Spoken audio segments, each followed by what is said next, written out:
वो सिर्फ सेल की कॉल लेकर आ रहे हैं और उनकी सेल कॉल्स काफ़ी चली भी हैं, तो अब इसमें भी वो बोल रहे हैं कि एक तरीके की कॉन्ट्रा कॉल ही है ये कि अगर रैली बढ़ती है तो सेल ऑन रैली का ट्रेड होगा। अब आज का एक्सीडेंट है यूनाइटेड स्पिरिट्स 4.5% नीचे है ये समय। तो एक काम करते हैं, एक बार जरा शरद जी को जोड़ लेते हैं और जान लेते हैं अगर उनका कोई व्यू है इस स्टॉक पर।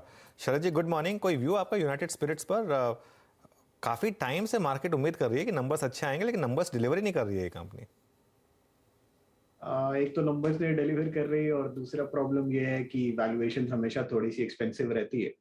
बट हमारा ये मानना है कि लॉन्ग टर्म में जिस तरीके से इंडिया में ट्रैजेक्टरी है डिमांड की, लॉन्ग टर्म डिमांड काफी स्ट्रांग रहनी चाहिए। और अगले 2-3 सालों में हम ये उम्मीद कर रहे हैं कि 15-17% जैसी ग्रोथ कंपनी को आसानी से क्लॉक इन करनी चाहिए।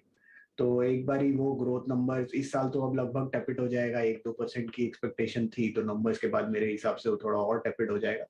बट 24-25 ऑनवर्ड्स हम ये उम्मीद कर रहे हैं कि ग्रेजुअली अच्छा पिकअप आना चाहिए। बट अगर आप ऐसे डाइवर्सिफाई करना चाहते हैं तो मुझे लगता है जो छोटी कंपनीज हैं वहां पे अल्फा और ज्यादा जनरेट हो सकता है। तो आइडियली अगर किसी के पास है तो उसको थोड़ा सा अपना डाइवर्सिफाई करने के लिए ग्लोबल स्पिरिट्स या रैडिको जैसी कंपनीज में थोड़ी सी अपनी जो पोर्शन है वो भी एलोकेट करना चाहिए, क्योंकि वहाँ वैल्यूएशंस काफी सस्ती हैं, तो वहां पे अल्फा और ज्यादा जनरेट हो सकता है जैसे जैसे अगले साल भर में मूड और बेटर होता है स्पेस के लिए। बट जनरली मुझे लगता है अब जिन वैल्यूएशंस पे लगभग स्टॉक आ गया है, 40 टाइम पे ऑलरेडी लगभग ट्रेड कर रहा है और अर्निंग्स में पिछले साल भर में लगभग हमने 10-12% की कॉन्ट्रैक्शन भी एक्सपेक्टेशन में देखी है। तो मुझे लगता है यहाँ से और इम्प्रूवमेंट की गुंजाइश रखी जा सकती है, बहुत ज्यादा वीकनेस की भी उम्मीद नहीं कर रहा। स्पिरिट्स आपकी स्क्रीन पे 780 पे ट्रेड करता हुआ। पिडिलाइट में एक सब्सटेंशियल गैप डाउन के बाद रिकवरी जारी है और पिडिलाइट जनाब आज जो लेवल छू के आया, ये समझ लीजिएगा कि जुलाई 2022 में ये वही प्राइस था जहां से इसमें ब्रेकआउट आया था। माइनस 2332 अभी इस वक्त पिडिलाइट का प्राइस है। और अमूमन जिन्होंने भी, मैं इनफैक्ट इसको कुछ देर के लिए अपने चार्ट्स को मैं वीकली पे कन्वर्ट कर रहा हूँ, प्लीज़ आप भी देखिएगा वीकली चार्ट्स पे। मेरे स्क्रीन पे वीकली चार्ट्स हैं और मैं इस चार्ट को देख रहा हूँ 2014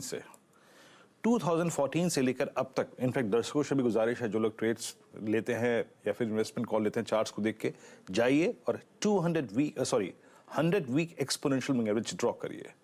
आई थिंक 9 आउट ऑफ 10 टाइम्स इस पर जाके ये बॉटम आउट हो जाता है या फिर वैल्यू बायर के लिए एक अच्छा जोन होता है। मानस आपका टेक क्या है? ट्रेड प्रोस्पेक्टिव से नहीं, वैल्यू बाइंग के प्रोस्पेक्टिव से एक बेहतरीन स्टॉक पे आपको एक डिसेंट प्राइस मिल रहा है, आपका व्यू और 100 वेमा की इंपॉर्टेंस इस पर। तो बिल्कुल देखिए, 100 वीक जो मूविंग एवरेज है उस पर लगातार स्टॉक ने सपोर्ट लिया है। मेरे ख्याल से 2009 से ऐसा हुआ है, तो ऑब्जर्वेशन आपका बहुत ही बढ़िया है। और मेरा समझना है कि यहाँ पर अगर स्टॉक रिवर्सल के साइन दिखाता है और सपोर्ट लेता है और फिर से एक हमें रिकवरी देखने को मिलती है, तो फिर आपको एक मीनिंगफुल बाउंस बैक देखने को मिलेगा।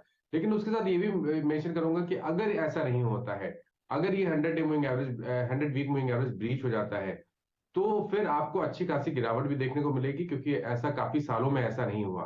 तो दोनों तरह से आपको देखना पड़ेगा। खरीदारी करेंगे कंफर्मेशन पे, अगर स्टॉक 2360 के ऊपर सस्टेन करने लगेगा, 2360 के ऊपर लगातार ट्रेड होने लगे, सस्टेन होने लगे, तब आप चांस लीजिए 2300 रुपए के स्टॉप लॉस के साथ। उससे पहले थोड़ा वेट करना बेहतर रहेगा। ओके, चलिए निफ्टी इस समय अब 18,031 18,032 के करीब, तो